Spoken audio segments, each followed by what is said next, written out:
శ్రీమాత్రే నమ. జయ గురు దత్తాత్రేయ నమ.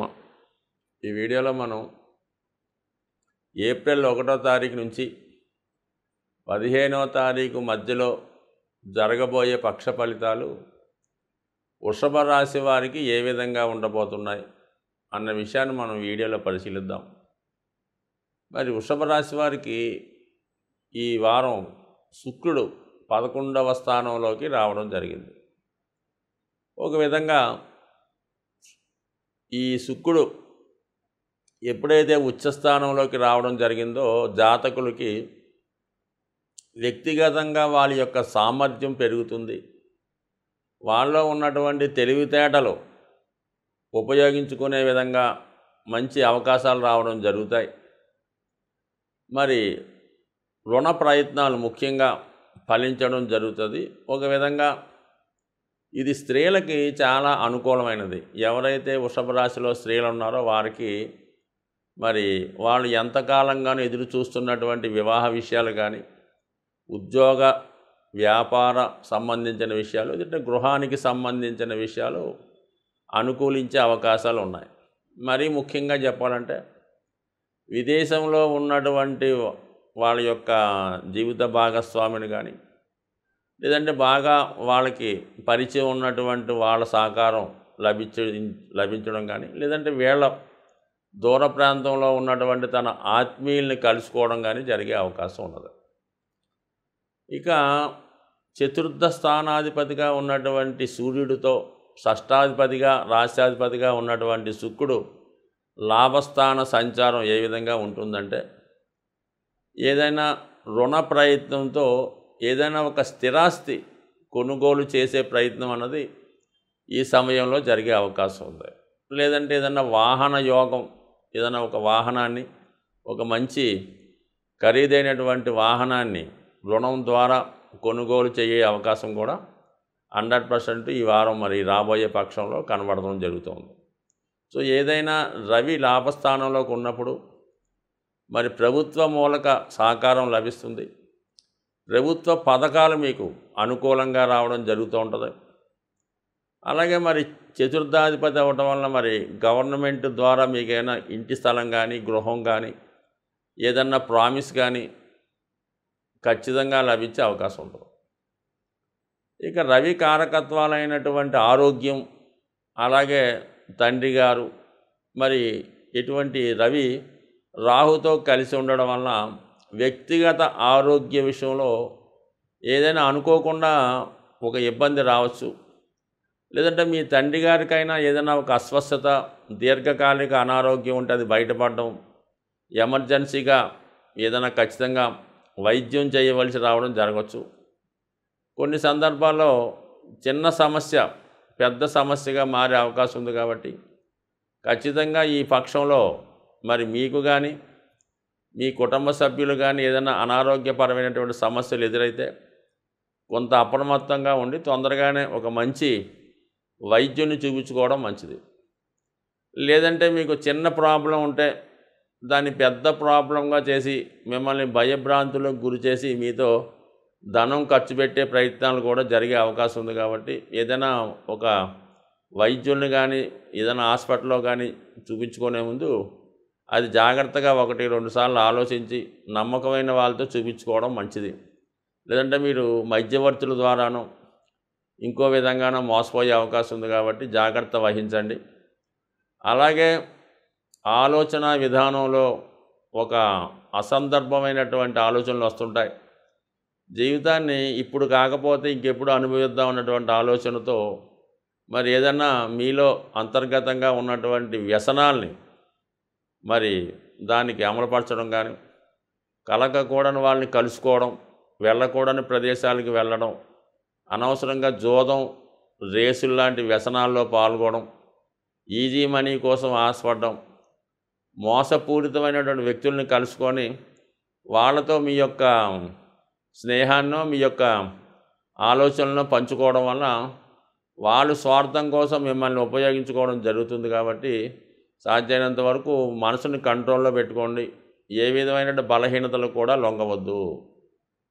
సో ఇక మనకి మరి ధనాధిపతిగా ఉన్నటువంటి బుధుడు ఈ వారం 12వ స్థానంలో సంచరిస్తూ మరి కొద్ది రోజుల పాటు అటు ఇటుగా వక్రించడం కూడా జరుగుతుంది. కాబట్టి అదనపుగా వ్యాపార విషయాల్లో పెట్టుబడి పెట్టేవాళ్ళు పెట్టుబడి పెట్టడం కానీ, ముఖ్యంగా మీ సంతానం యొక్క చదువు కొరకు, వాళ్ళ యొక్క ఉన్నత విద్య కొరకు ముందుగానే ఏదైనా ఒక మంచి ఇన్స్టిట్యూట్లోనో మంచి కాలేజీలోనో సీటు రిజర్వ్ చేసుకోవడం, దానికి కావలసినటువంటి ధనాన్ని అక్కడ పే చేసి ముందుగా మీ యొక్క సంతానానికి మంచి కాలేజీలో చేర్పించే ప్రయత్నాలు ఈ పక్షంలో జరిగే అవకాశం ఉంది. అలాగే వ్యక్తిగతంగా మీరు విద్యార్థులైతే మీరు ముందుగానే కాలేజీలో సీట్ రిజర్వ్ చేసుకొని దాని కొంత పార్ట్ పేమెంట్ కూడా ఈ సమయంలో చెల్లించడం జరిగే అవకాశం ఉంది. సో ఏదైనా 2 శుభగ్రహాలు 12వ స్థానంలో సంచరించడం వల్ల జాతకుడు శుభ కార్యక్రమాల కొరకు, అంటే గురువు ఉండడం వల్ల ఏంటంటే వివాహాల కొరకు బంగారు ఆభరణాలు, విలువైన వస్త్రాలు, పూజా పునస్కారాలు, దైవ సంబంధించిన కార్యక్రమాలు, డొనేషన్స్ లాంటివి ఇవ్వడం జరుగుతుంది. బుధుడు ఉండడం వల్ల ఎలక్ట్రానిక్ వస్తువులు, అలాగే చదువు కొరకు, పుస్తకాలు కొనడం కొరకు, కంప్యూటర్లు, ల్యాప్టాప్లు లాంటివి కొనడం, వీటిలో ఎక్కువగా ఇన్వెస్ట్ చేయడం జరుగుతుంటుంది. ఏదైనా మంచి ఇన్వెస్ట్మెంటు దీర్ఘకాలికంగా ఉపయోగపడేవే జరుగుతాయి. అయితే దశమ స్థానంలో శని కుజులు వృత్తిలో ఇతరుల జోక్యం వల్ల కొద్దిపాటి ఇబ్బందులు ఎదురయ్యే అవకాశం ఉంది.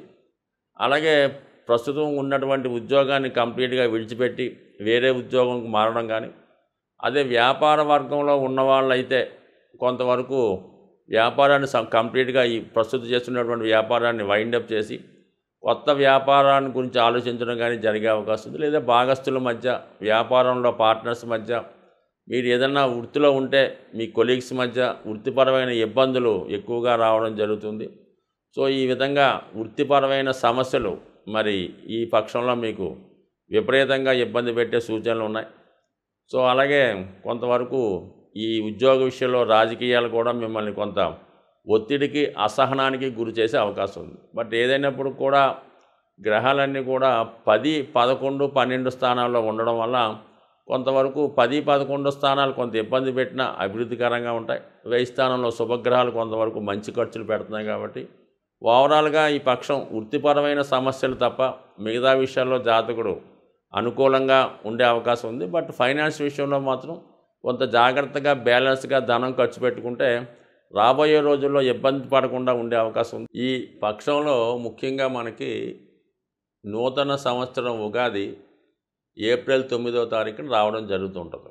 అయితే ముఖ్యంగా కొత్త పంచాంగం వచ్చినప్పుడు ప్రతి ఉగాది సంవత్సర ప్రారంభంలో ఆ పంచాంగంలో ఉన్నటువంటి విశేషాలు, మంచి చెడ్డలు తెలుసుకోవడం జరుగుతూ ఉంటుంది. అంటే జ్యోతిష్ శాస్త్రం మీద నమ్మకం ఉన్న వాళ్ళు ఎవరైనా సరే ఖచ్చితంగా ఆ ఉగాది రోజు పంచాంగ శ్రవణాన్ని వినడం వల్ల గ్రహాల యొక్క అనుకూలత జాతకులకి ఏర్పడడం జరుగుతుంది. ఏదైనా చెడు గ్రహాల ప్రభావం మీ మీద ఉంటే ఆ ఉగాది రోజు ఆ పంచాంగ విషయాలు తెలుసుకోవడం వల్ల ఆ చెడ్డగా ఉన్నటువంటి గ్రహాలు కూడా మీకు అనుకూలంగా మారడం జరుగుతూ ఉంటుంది.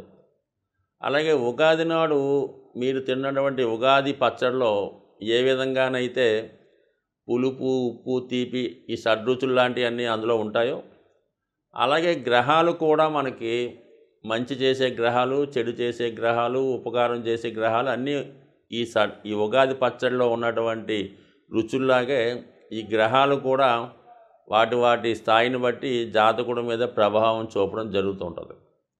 సో మరి అదే ఉగాది రోజు ఈ ఉగాది పచ్చడి తిని ఈ పంచాంగ శ్రవణం వినడం వల్ల మీకు కంపల్సరిగా ఈ గ్రహాల యొక్క స్థితిగతులు మీకు అనుకూలంగా మారి, అంటే మీరు గ్రహాల గురించి తెలుసుకోవడం వల్ల, ఒక విధంగా గ్రహాలతో పరిచయం చేసుకోవడం వల్ల అవి చేసే కార్యక్రమాలు వాటి వల్ల మీరు ఉపకారం పొందినా అపకారం పొందినా కూడా అవి మన మంచికే జరుగుతున్నాయి అన్న జ్ఞానం మీకు కలగడం వల్ల కంపల్సరిగా గ్రహాలు మీకు అనుకూలంగానే చేయడం జరుగుతుంటుంది. సాధారణంగా ఉందనుకుందాం, ఏదో ఏళ్ళనాటి శని జరుగుతుంది, లేదంటే అష్టమ శని జరుగుతుంది.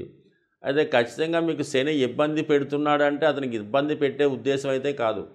మిమ్మల్ని మంచి మార్గంలో పెట్టాలని, మీ దగ్గర ఉన్నటువంటి చెడు వ్యసనాలు కానీ ఇబ్బందులను కానీ తొలగి ఒక మంచి మార్గంలో పెట్టే ప్రయత్నంలో శని భగవానుడు చేస్తాడు తప్ప, అంటే ఒక నిజాయితీ అయినటువంటి అధికారిలాగా, లేదంటే ఒక స్ట్రిక్ట్గా ఉన్నటువంటి ఒక తండ్రిలాగా మిమ్మల్ని దారిలో పెట్టే ప్రయత్నంలోనే గ్రహాలు ప్రవర్తిస్తాయి తప్ప వ్యక్తిగతంగా గ్రహాలకి మీ మీద ఎటువంటి కోపం కానీ ఏమీ ఉండదు. కాబట్టి మీ చర్యలను బట్టి ఖచ్చితంగా ఈ ఉగాది రోజు మీరు చక్కగా పంచాంగాన్ని వినడం వల్ల, ఈ ఉగాది పచ్చడి తినడం వల్ల అన్ని గ్రహాలు మీకు ఖచ్చితంగా మంచి చేస్తాయి. అంటే అపకారం చేసే గ్రహాలు కూడా మిమ్మల్ని ఉపకారం చేస్తాయి. టెంపరరీగా బాధ పెట్టినా అవి మీ మంచిగా అనుకోవడం వల్ల ఖచ్చితంగా గ్రహాలు మీతో స్నేహం చేసి మీతో పరిచయం పెంచుకొని మీరు చెప్పినట్టు గ్రహాలు వినడం జరిగే అవకాశం ఉంది. స్వస్తి.